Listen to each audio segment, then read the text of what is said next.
Donc bonjour à toutes et à tous. Merci de nous avoir rejoints pour ce webinaire donc, sur les licences de diffusion. Je suis François Gibier, membre de l'équipe d'appui à la science ouverte de l'UM et donc je vais présenter ce webinaire co-animé avec Jérôme Marini, qui est un collègue de l'équipe également. Juste pour rappeler que ce webinaire s'inscrit donc dans un cycle de webinaires autour de la science ouverte qu'on propose tout au long de l'année. Et vous pouvez retrouver l'ensemble des enregistrements sur la playlist Science ouverte de la chaîne YouTube de l'UM pour éventuellement donc visionner un webinaire sur un sujet qui vous intéresse et que vous n'avez pas pu suivre en direct. Donc aujourd'hui, l'idée, c'est de voir comment on peut faciliter la réutilisation des productions scientifiques grâce aux licences de diffusion.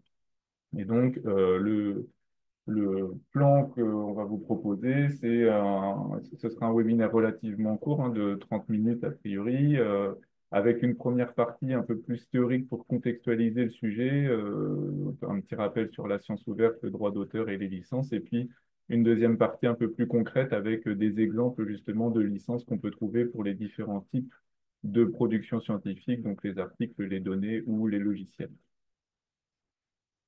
Donc, pour commencer, cette définition de la science ouverte qui rappelle que c'est une pratique de la science qui rend possible la collaboration et la contribution avec d'autres dans des conditions permettant la réutilisation, redistribution et la reproduction de la recherche. Donc ça, c'est une facette essentielle de la science ouverte, cette notion de réutilisation, reproduction, reproductibilité.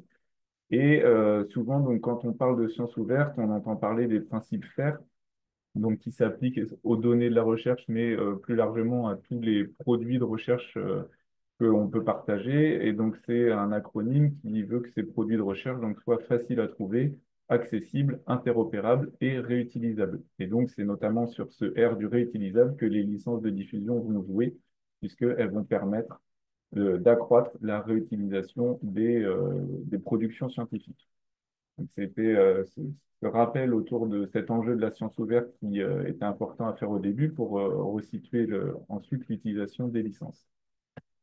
Par ailleurs, un autre point qui est intéressant sur les licences de diffusion, comme c'est indiqué sur la diapo, donc c'est une citation d'un chargé de mission information scientifique et technique du CNRS, qui dit que les licences, c'est aussi un moyen pour les chercheurs de reprendre la main sur la manière dont sont diffusées leurs productions scientifiques, notamment en fait par rapport à ce que enfin, ce qu'imposent les éditeurs en termes de cession des droits quand vous publiez un article chez eux, par exemple. Donc c'est un autre usage, enfin un autre intérêt d'utiliser ces licences de diffusion, c'est de se réapproprier un petit peu les conditions selon lesquelles on va partager ces productions scientifiques. Donc, maintenant, ce qu'on va voir, c'est un point rapide sur le droit d'auteur, puisqu'en fait, les licences de diffusion, c'est un dispositif complémentaire au droit d'auteur. Donc, c'est juste deux, trois diapos de rappel de ce cadre de base qu'est le droit d'auteur. Donc, on se situe dans le cadre général de la propriété intellectuelle et en dessous de ça, on va trouver donc différents types de propriétés et dans lesquels on va arriver au droit d'auteur. Donc, en fin de compte, on parle du droit d'auteur, mais c'est plutôt les droits d'auteur, puisqu'ils sont divisés entre droits moraux et droits patrimoniaux. Et donc, on a ces deux grandes familles de droits. Donc, ça, c'est pour juste un rappel très général de d'où est-ce qu'on se situe. Ce qui est intéressant, donc, c'est de voir un petit peu à quoi renvoient ces droits moraux et ces droits patrimoniaux. Donc, en fait, à partir du moment où vous êtes l'auteur d'une œuvre, vous acquérez automatiquement les droits moraux qui sont inaliénables et incessibles. Et les droits moraux, donc, on en a quatre. Le principal et dont on va parler plus aujourd'hui, c'est le droit de paternité, c'est-à-dire que vous devez être cité quand on utilise votre production scientifique, dans votre cas, ou votre œuvre en tout cas. Et ensuite, il y a le droit au respect de l'intégrité de votre œuvre, le droit de divulgation et le droit au repentir et au retrait de l'œuvre. Je n'entre pas dans les détails, le but, c'est pas de faire un cours sur le droit d'auteur, c'est juste de rappeler quand même qu'il y a des droits moraux d'une part, dont le droit de paternité, qui est vraiment extrêmement important, et d'autre part, des droits patrimoniaux. Donc là, on va trouver les droits de reproduction, de diffusion, de prêt, de représentation et de modification de l'œuvre. Et donc ça, c'est les droits qui vont vous permettre d'exploiter votre œuvre et c'est des droits que vous pouvez céder à des tiers. Et donc, dans le cadre de la recherche et de la publication, par exemple, d'un article, ben, c'est les droits patrimoniaux que vous allez céder à l'éditeur quand vous signez votre contrat de publication. Et donc, une fois que vous avez cédé vos droits, il sera nécessaire à quelqu'un qui souhaite utiliser votre œuvre de vous demander l'autorisation de la réutiliser, au-delà de réexploiter des extraits courts et de vous citer. Si on veut aller plus loin, on doit vous demander la permission. Donc, si par chance vous êtes encore en vie, c'est à vous qu'on s'adresse. Après votre mort, pendant 70 ans, on doit demander l'autorisation à vos ayants droit. Donc, c'est des contraintes assez fortes quand même sur les productions scientifiques et leur réutilisation. Après ces 70 ans, l'œuvre elle tombe dans le domaine public et donc on peut la réutiliser librement tout en gardant l'obligation de citation en France parce qu'on a un régime de droit d'auteur dans lequel on conserve cette obligation de citation. Dans d'autres pays, une fois qu'une œuvre tombe dans le domaine public, on peut la réutiliser sans citer. Voilà. Donc, c'est important en tant qu'auteur d'être au fait des options qui s'offrent à vous et des conséquences quand vous signez un contrat d'édition et que vous avez cédé l'intégralité de vos droits à votre éditeur. Quand vous cédez tous vos droits, ben, en fait, vous limitez la réutilisation potentielle de votre travail puisqu'il va être euh, caché, enfin, ou en tout cas verrouillé par des barrières financières et que si on n'a pas l'accès à la revue ou à la base de données, ben, on n'a pas accès à votre travail. Cette diapo, c'est un petit rappel visuel en fait sur le fait qu'il y a différents régimes de droit qui coexistent dans le monde. Donc nous, on dépend du droit d'auteur en France, mais enfin, c'est un droit qu'on retrouve dans de nombreux pays dans le monde. Et on a également un régime très connu qui est le copyright, qui va s'appliquer dans tous les pays de common law, donc le Commonwealth, en gros les États-Unis. Enfin voilà, donc un grand nombre de pays dans le monde aussi qui fonctionnent sous ce régime du copyright.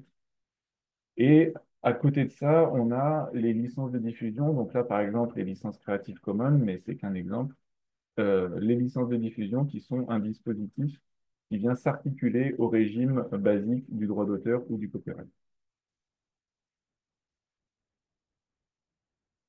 Donc, on va voir justement maintenant cette question des licences de diffusion pour d'abord les définir dans une première diapo et ensuite vous en montrer quelques exemples selon les différents produits scientifiques dont j'ai déjà parlé, donc les articles, les données, les logiciels qui ont chacun des licences spécifiques. De manière générale, donc une licence de diffusion, c'est un instrument juridique qui est complémentaire au droit d'auteur que je viens de vous présenter et qui permet aux titulaires des droits sur une œuvre d'accorder par avance aux utilisateurs certains droits d'utilisation de cette œuvre. Donc c'est vraiment important. Si vous ne mettez pas de licence sur vos travaux, ils sont sous le régime du droit d'auteur et on peut donc réutiliser que de courts extraits en vous citant, comme je vous l'ai dit juste avant. Euh, les licences de diffusion préservent les droits moraux de l'auteur en imposant toujours l'obligation d'attribution. Donc ça, c'est vraiment très important à retenir. Le fait de diffuser un travail sous une licence ne vous fait pas perdre vos droits de paternité. Bien au contraire, ça va les maintenir. On a toujours cette obligation de citation, mais on va permettre une exploitation plus large de votre travail. Donc au final, le choix d'une licence, ça va être un acte juridique très stratégique qui va vous engager évidemment en tant qu'auteur puisque c'est vous qui déterminez la licence que vous voulez mettre et qui va aussi conditionner l'exploitation future de votre œuvre et donc permettre qu'elle soit plus ou moins large. Et donc plus ou moins large parce qu'il n'y a pas une seule licence de diffusion qui existe, mais il y en a plusieurs pour les types de documents, mais aussi pour une production scientifique, pour un produit de recherche, il y a différentes licences qui peuvent s'appliquer et qui sont plus ou moins permissives, plus ou moins ouvertes. Donc, ce qu'on va voir maintenant, c'est des exemples pour les articles, les données, puis les logiciels. Pour les articles, donc j'ai déjà cité les Creative Commons, c'est les licences qu'on va retrouver le plus fréquemment pour tout ce qui est les articles scientifiques. Donc, ce sont actuellement les licences les plus utilisées dans le monde, qui sont valables légalement et juridiquement dans tous les pays. Ça, c'est vraiment important. C'est un outil juridique. C'est pas juste un petit pictogramme que vous mettez sur votre article. C'est opposable devant un tribunal en cas de litige. Et ce sont des licences qui ne sont pas révocables. Donc, pas révocable, ça veut dire qu'il faut bien réfléchir avant d'attribuer une licence à une production scientifique qu'on partage, puisque une fois qu'on l'a fait, on ne peut plus enlever la licence. Ce que vous pouvez faire éventuellement, c'est mettre une autre version de votre œuvre avec une autre licence. Mais les gens qui avaient accès à la version initiale avec la première licence pourront toujours réutiliser selon les conditions de cette licence initiale. Donc ça, c'est important. Et un autre petit point de vigilance, c'est que Il faut être titulaire de l'intégralité des droits sur une œuvre pour pouvoir y apposer une licence.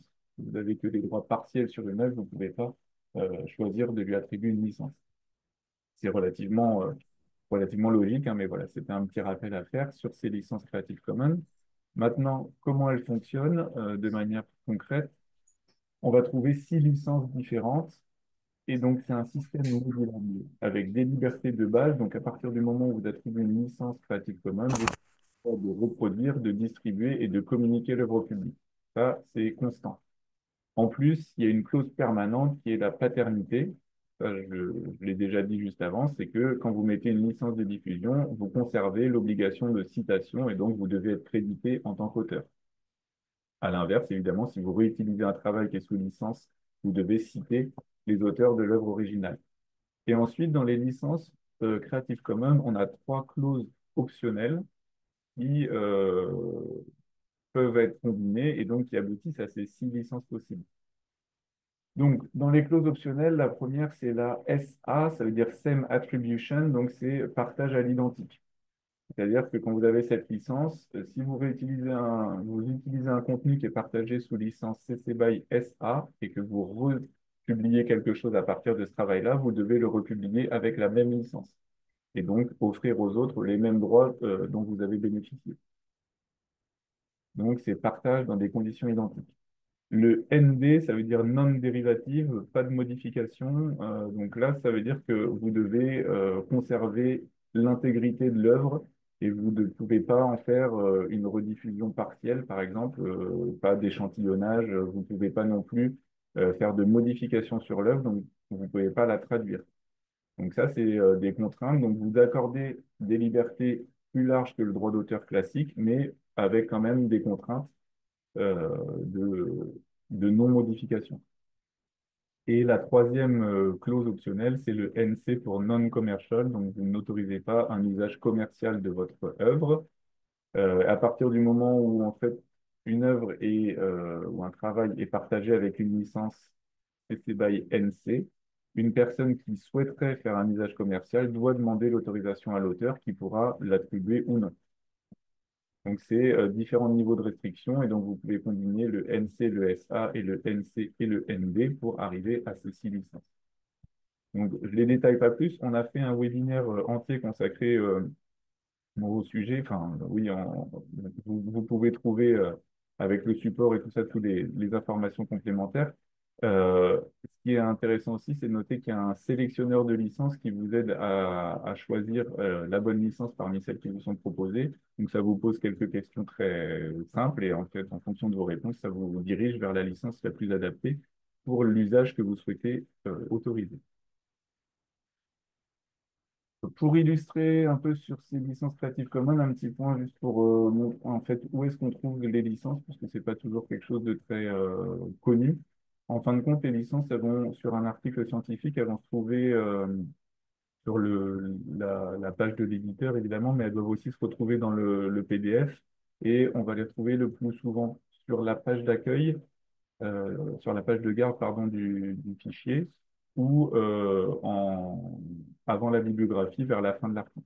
Et donc, vous allez pouvoir trouver la mention de licence sous différentes formes. Vous avez le pictogramme, le petit logo, la CC BY ou les autres logos que vous avez vus dans la diapo d'avant, qui peut être accolé à un texte qui détermine, enfin, qui explicite un petit peu la licence, ou vous pouvez avoir juste la mention textuelle qui renvoie vers la licence qui va décrire les conditions de réutilisation. Donc, c'est en fait ces petits indices visuels là qu'il va falloir repérer dans les articles. Et quand vous avez cette mention de licence, vous savez que vous pouvez réutiliser le contenu très largement à partir du moment où vous citez votre auteur. Là, c'est donc une petite diapo sur la stratégie de non-cession des droits. Donc, je ne vais pas rentrer dans les détails parce que donc, là, on a vraiment fait un autre webinaire consacré entièrement à la mise en œuvre de cette stratégie de non-cession des droits, qui est un petit peu technique. Mais je voulais juste en parler aujourd'hui parce que c'est une illustration d'un usage possible des licences CC BY dans le cadre de la stratégie de non-cession des droits. C'est une stratégie qui a été proposée au début par Coalition S, qui est un regroupement de financeurs de la recherche au niveau européen. Pour la France, c'est l'ANR qui est signataire de Coalition S et donc qui encourage à l'utilisation de cette stratégie de non-cession des droits. Ça a été repris par différents établissements de recherche comme le CNRS notamment, qui encourage fortement tous ces chercheurs à utiliser ça. La stratégie de non-cession des droits, en gros, elle se découpe en 4 étapes. Vous allez mettre une licence sur votre préprint que vous allez soumettre à l'éditeur. Dans la cover letter, vous lui indiquez que vous avez mis en œuvre cette stratégie de non-cession des droits et que vous allez apposer une licence sur les différentes versions de votre article et qu'en fait, vous ne céderez vos droits que sur la version finale, le PDF éditeur mis en forme. Et donc, par rapport à un processus de soumission classique, vous conservez des droits d'auteur sur toutes les versions antérieures à cette version finale. Et ça va vous permettre, au moment de la publication de l'article de l'éditeur, de déposer une version auteur dans une archive ouverte pour qu'elle soit immédiatement accessible à tous. Donc, c'est ça l'idée de cette stratégie de non-cession des droits. En gros, c'est une stratégie de non-cession exclusive des droits d'auteur à l'éditeur. Je ne détaille pas plus pour le moment, mais si vous avez des questions ou vous souhaitez que je revienne dessus à la fin, n'hésitez pas à le signaler dans le chat, on pourra en reparler. Donc voilà, ça c'était juste pour illustrer que ces licences CC BY, elles peuvent être utilisées dans le cadre de cette stratégie de non-cession des droits. Par ailleurs, vous allez les trouver en fait sur des articles parce que c'est des articles qui sont publiés en open access, soit parce que c'est de l'open access diamant, donc gratuit pour les lecteurs et pour les auteurs, soit parce que c'est de l'open access payant, mais les auteurs ont payé les frais de publication et donc leur article est en open access avec une licence CC BY. Maintenant, on va en venir à la question des données qui ont des licences un peu spécifiques. Donc, on va retrouver la licence CC BY, mais aussi d'autres licences, l'Etalab et l'ODBL. Donc, depuis 2016, en France, on a la loi pour une république numérique. Il y a un volet sur les publications, il y en a un aussi sur les données. Et en fait, cette loi pour une république numérique impose de choisir pour la publication de données publiques parmi une de ces 3 licences, l'Etalab, l'ODBL ou la CC BY. Par ailleurs, quand on va partager un jeu de données, on va le déposer dans un entrepôt et il est possible que le choix de la licence soit déterminé par l'entrepôt dans lequel vous déposez vos données. Donc ça, c'est un critère aussi de choix d'entrepôt à prendre en compte. Si vous souhaitez une licence spécifique, il faut vérifier que l'entrepôt dans lequel vous voulez déposer votre jeu de données autorise le choix de cette licence spécifique. Par exemple, dans Recherche DataGouv, c'est la licence Etalab qui va être attribuée par défaut. Donc, juste pour les balayer rapidement, l'Etalab et la ODBL. Donc, l'Etalab, elle a été créée par le gouvernement français pour la diffusion des données publiques. Elle va autoriser la reproduction, redistribution, adaptation et exploitation commerciale des données. Donc, en fait, c'est une licence qui est 100% compatible avec la licence CC BY que je viens de vous présenter. Euh, Pour exemple, donc là, ça c'est la notice bibliographique d'un jeu de données qui est déposé dans Recherche DataGouv et donc vous avez un certain nombre d'informations, de titres, de rappels de citation, de description, etc. Et vous avez tout en bas la licence qui va être indiquée et donc quand vous arrivez sur ce jeu de données, ben, vous savez qu'il est partagé sous cette licence de diffusion et que vous avez automatiquement le droit de réutiliser le contenu et d'en faire ce que vous voulez, toujours à la même condition, citer les producteurs du jeu de données original. L'ODBL, elle est un tout petit peu différente. Vous avez toujours les mêmes droits de copie, production, redistribution, etc., sous réserve de mentionner la paternité, mais en plus, là, vous devez partager dans des conditions identiques. Donc, en fait, l'ODBL pour les données, c'est l'équivalent de la CC BY SA pour les publications. Vous partagez dans les conditions identiques. Et pour illustrer l'intérêt donc d'attribuer une licence à un jeu de données, donc là vous avez un jeu de données qui a été publié sous une licence CC BY NC sur les stocks de poissons en Méditerranée, etc. Donc en fait, le fait de publier ce jeu de données sous cette licence a permis qu'il soit réutilisé largement et les résultats ont été discutés au Parlement européen. Donc ça montre aussi l'importance des licences pour donc la réutilisation des productions scientifiques, et ça rejoint un des enjeux majeurs de la science ouverte que je n'ai pas développé aujourd'hui, mais qui est de permettre aussi de prendre des décisions politiques basées, des décisions de politique publique, en fait, qui soient basées sur des résultats scientifiques. Et pour ça, il faut que les résultats soient ouverts et soient très largement partagés et réutilisables. Donc voilà, c'était pour illustrer cet enjeu et cet intérêt aussi à partager des jeux de données avec une licence de diffusion. Et on en vient maintenant à la question des logiciels, donc où on va retrouver le même principe hein, avec des licences qui vont permettre des utilisations du logiciel et euh, avec des licences un peu spécifiques également, mais qui ont toujours un petit peu le même fonctionnement.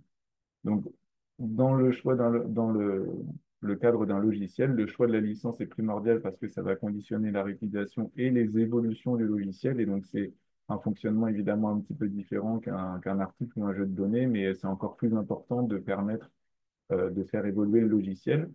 Et donc là, les auteurs vont choisir la licence en fonction des droits qu'ils souhaitent accorder. On peut avoir des licences plus ou moins restrictives. Donc, par exemple, vous pouvez limiter l'usage d'un logiciel à un cadre académique pour juste une reproductibilité scientifique, si vous voulez pas qu'il y ait un usage commercial. Attention, si vous utilisez un logiciel sans licence et que vous n'êtes pas l'auteur de ce logiciel, vous violez le droit d'auteur. En fait, ça revient à donc de la contrefaçon. Donc, faut être vraiment vigilant. C'est important, il y a une licence, donc c'est important en tant que réutilisateur, mais c'est aussi important en tant que producteur d'un logiciel. Si vous souhaitez le partager et qu'il vive, il faut penser à accorder cette licence, hein. Les licences, ça marche dans les deux sens, et de toute façon, en tant que chercheur, vous êtes alternativement producteur et utilisateur de contenu scientifique. Donc, pensez que quand vous êtes bloqué parce qu'il n'y a pas de licence de diffusion et que vous ne pouvez pas réutiliser comme vous le souhaitez un contenu, bah, de la même manière, quand vous en partagez un, pensez à mettre cette licence pour que les autres puissent réutiliser plus facilement.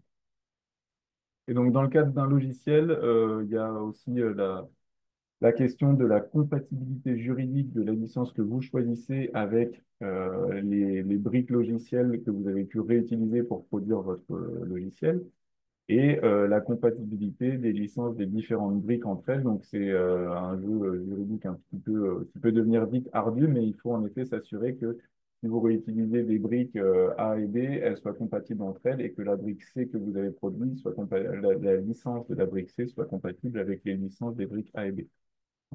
Donc, gardez tout ça en tête, mais si vous développez du logiciel, vous devez déjà être averti de ces problématiques.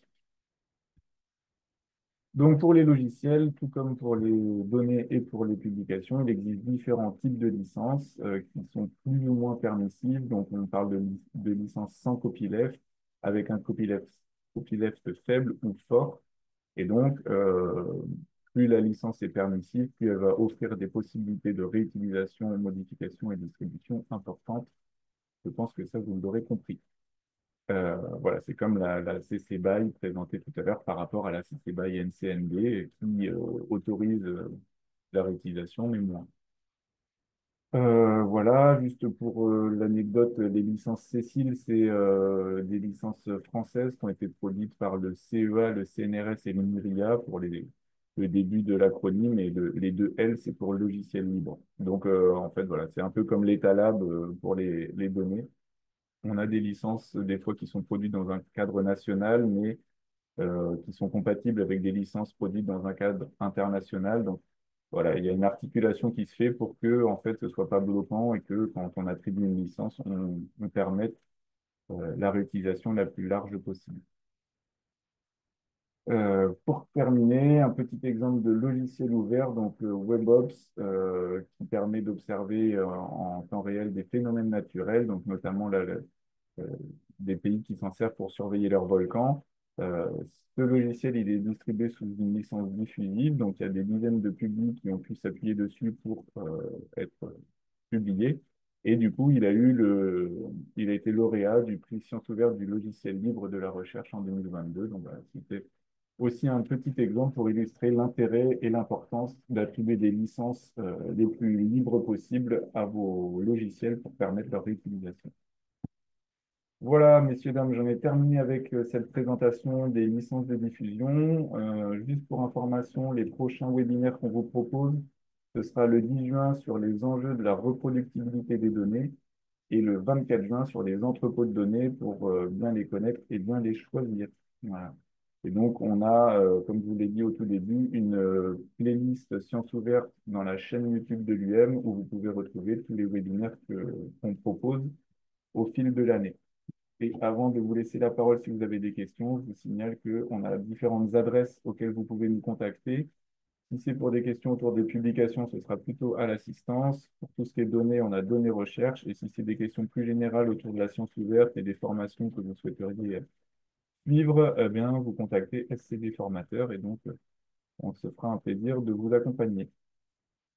Voilà, je vais couper l'enregistrement et